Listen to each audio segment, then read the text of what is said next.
Book 2, Act 1, rewards, information, data, and all that stuff. We're going to talk about it in this video. Since the release of the previous beta, if you don't know already, they tried once to release this. It flopped, so they released the second one, which was more in keeping with the current enjoyment from the player base. It had a little bit of elements of variant. It had a little bit of elements of Act 6. It stripped down the real grindy nature to what these acts have been like, and I hope this is a new iteration of vision that Kabam are planning to keep up with, and especially making sure to get as much feedback as possible. Currently, there's no way of going back and training on this, which is kind of annoying because I only had literally like a stone's throw into or a pebble's throw into the Book 2 Act 1 beta when it was live. Unfortunately, on the CCP server, it's not there. It hasn't been for ages, so September time when everybody got a chance for the beta. So that sucks a little bit, but you know, it is what it is, and I'll just have to experience it with everybody else. I think one of the key things is scaling the difficulty, the progression, the difficulty, and where things come in line with comparisons of what was Act 6 like with completion rewards against what we're seeing, as well as the same thing with exploration. That's what we're going to move on and talk about now, is rewards. We'll get into fundamentals in a minute, but I know a lot of people are interested, going like, we want to see the rewards. So let's keep this in mind. A rank 1 to 2 gem, 10,000 6-star shards, a 5-star nexus, 10,000 5-star shards, a selector for 25%, 7 tier 2 alpha, and 3 tier 5 basic. So keep that in mind. So for the Chapter 1 completion, we're seeing 1 Tier 5 Class Catalyst Crystal, 25%, 1 6-star Rank Up Gem 1 to 2 Crystal, 10 6-star Sig Up Stone Crystals, 10,000 6-star Champion Crystal Shards, and 1 mil gold. With 100% in mind for this, there's 1 Tier 5 Class Catalyst Selector, 1 Tier 5 Class Catalyst Crystal, 25%, 1 6-star Nexus Crystal, 20 6-star Sig Stone Crystals, 10 6-star Sig Up Stone Crystals. Yeah, I mean, look, there's other stuff in there which is path things, which is kind of good. There's like unit pickups. These one-time pickup rewards are located throughout each quest. And then there's 2 gold packages, unit pickups, 6-star shards of 750 each. And then there's some other stuff as well. Okay. At this point, it's difficult to draw any kind of comparisons as to where we feel the content is comparable from, say, Act 6 to where it is with this one, for Act 7 or Book 2 Act 1, from a reward standpoint. Because you have to look at it like, right, well, what is it comparable to? Should I say this is similar to 6.3 in regards to just the paths and as well the bosses side of things? To a degree, yes, but to a degree, no. It doesn't have that kind of weird exclusivity. Yes, the boosts are fun, but they're not always kind of like super applicable. Is this like Act 6.4?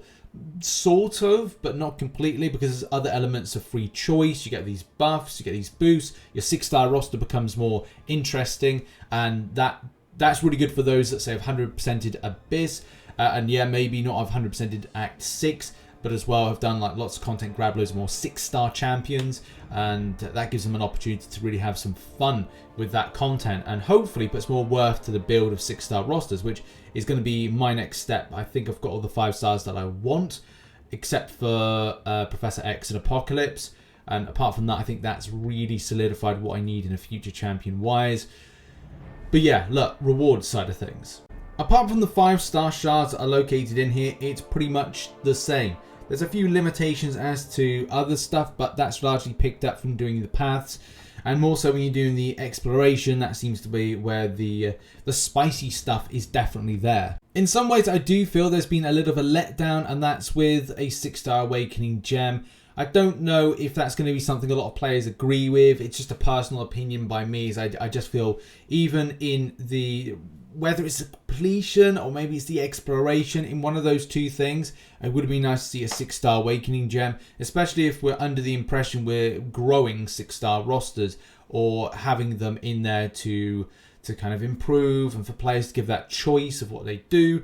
But the same thing goes down to the selector side of things. Should the Catalyst Crystal be in a selector?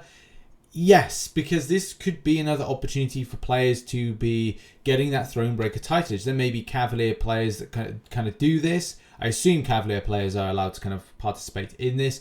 should they be allowed to get that choice to grab a selector to at least rank up something or get something close as a selector, or select something to then go, right, well, this is going to be on my decision for Thronebreaker. I think that would have been better, especially from the completion side of things, as it has been. And I know we're saying like, okay, this is an entire act, but this is again talking about where we're going from progressing the games and progressing the rewards. But look, you know, if I'm wrong, put it in the comment section if you feel that, you know, no, we shouldn't have a selector, and no, we shouldn't have had a 6-star awakening gem. I just feel, in my opinion, there are two things that are removed, well, not removed from it because they're not being removed, but are not in here that would be better to be put in to these rewards structures. And that's been the rewards portion of the video. If you just tuned in for that, there you go. Go to the forums if you do want more of a say on that particular subject. I'm sure there's going to be an active discussion on it. But we're going to talk about some stuff and just giving you well informed and what Kabam have tried to emphasize with this. If you don't know already, this information will be available on the forum for you to check out. So the one thing that, or the things that Kabam are trying to emphasize is empower players with more meaningful choices in quests, respect players' investment of time, money, and champion choice, reward more players' achievements, and punish fewer losses. That's to a degree. That's okay.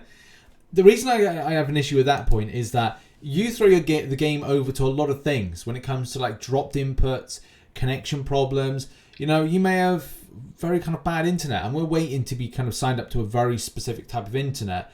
My internet quality is at times anything between about 30 to 40 megabytes download, and that's going to be shared between myself and Em, who both work from home.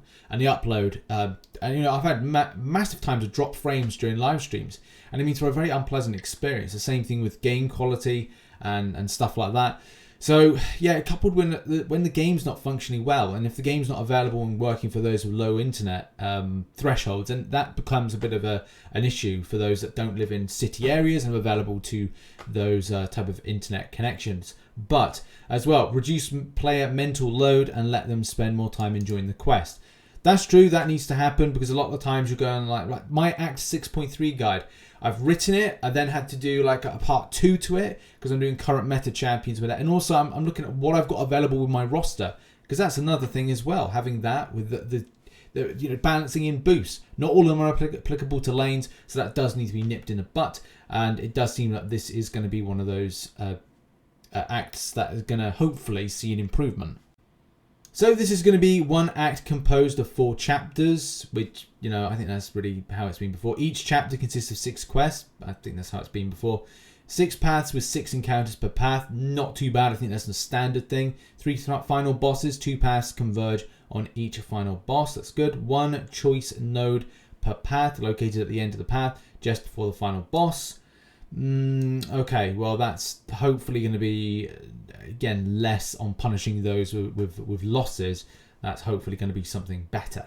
Now, if you don't know already, the swap out is kind of important. If you come to the end boss and like, look, you know, there's a specific champion that this will be good to swap with, similar with incursions, then that's going to be a key function for players' enjoyment and going, look, rather than going, great, well, these 5 champions were able to take down this path, but I'm like, right, well, I've just got this in here for synergies only or path specific stuff. Then you're like, right, well, I'm now at the boss, I need to switch out. You can do that. That sounds pretty fair.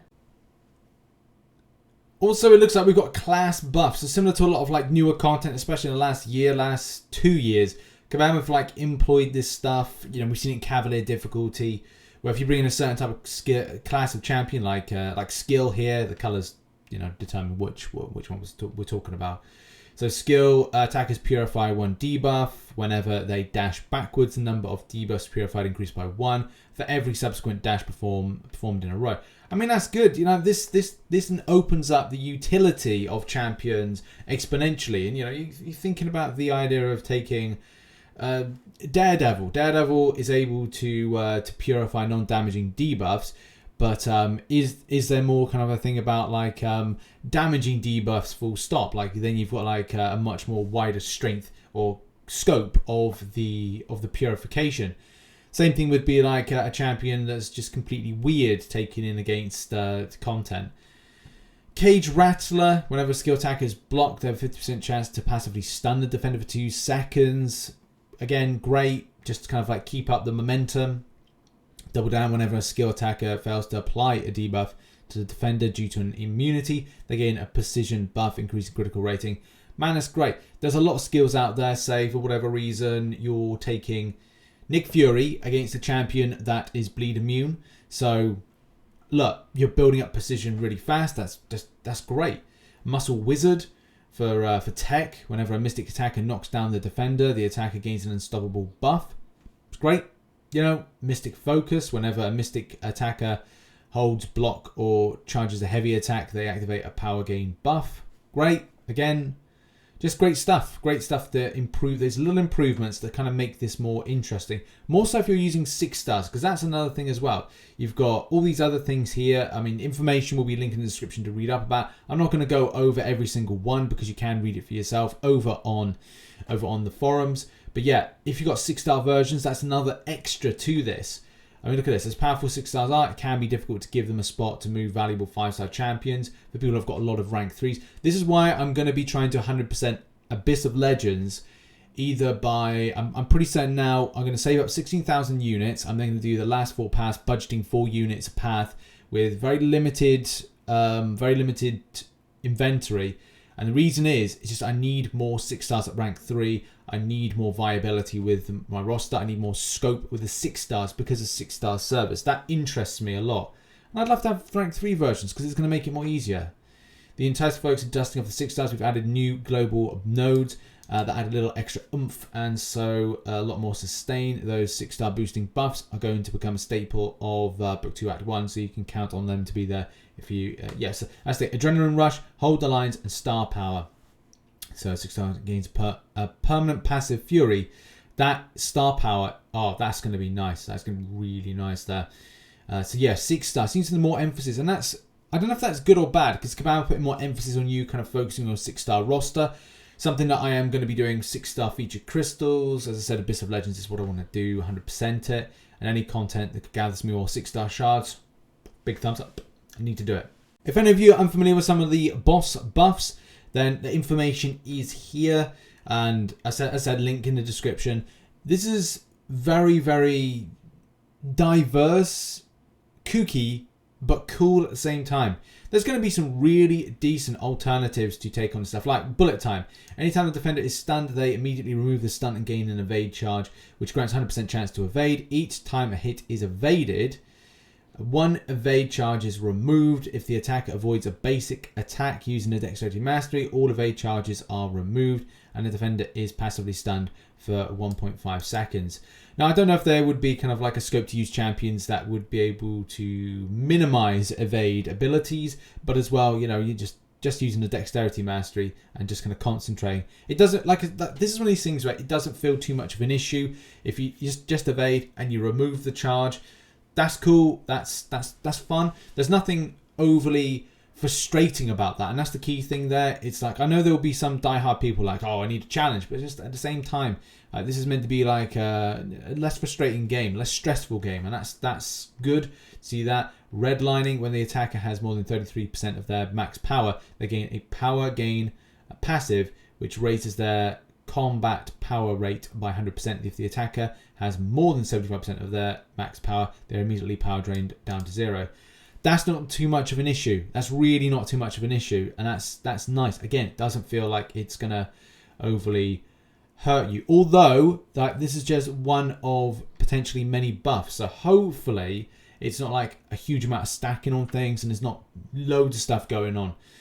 So that's something to see. Like, you know, is this going to be fun for players, or is it going to be like node on top of node on top of node? Unless it's like one of those champions that's just going to be overly frustrating for no reason. Anyway, I digress, and we've got mashup champions returning. So the ones you'll face off against are the mashup ones. I mean, if you would know this, if you're kind of like interested in this, then if you go back to a few other old streams, if I remember, I'll probably put Brian Grant's Act 7 beta testing stream in the link in the description, just to kind of showcase some of the stuff. I don't know if anything's been changed or tweaked or nerfed since then. They've definitely not said anything on here that there's been any kind of nerfs, but you know, it looks like it's fairer. It feels like it's going to be fairer content, but I'm still kind of on. I'm probably going to go for a completion of it very, very soon into December. I don't know if it's going to be early December because we've got a lot on. Do bear in mind we have got very Variant 6, we've got... what else we got? Well, we've got all these quests on at the moment, and I need to catch up, or I need to kind of like, I just need to grind. So you'll probably find me live streaming a lot more, and especially over the next week or so, whilst we wait for more info on Variant 6. I think Variant 6 is the one that interests me the most because, again, that's fun and it's fairer content, and hashtag villains are going to be, just amazing. Not to forget, like, all the other stuff that we've got dropping with gifting event and the 10th anniversary. So there's a lot of arena grinding I need to do.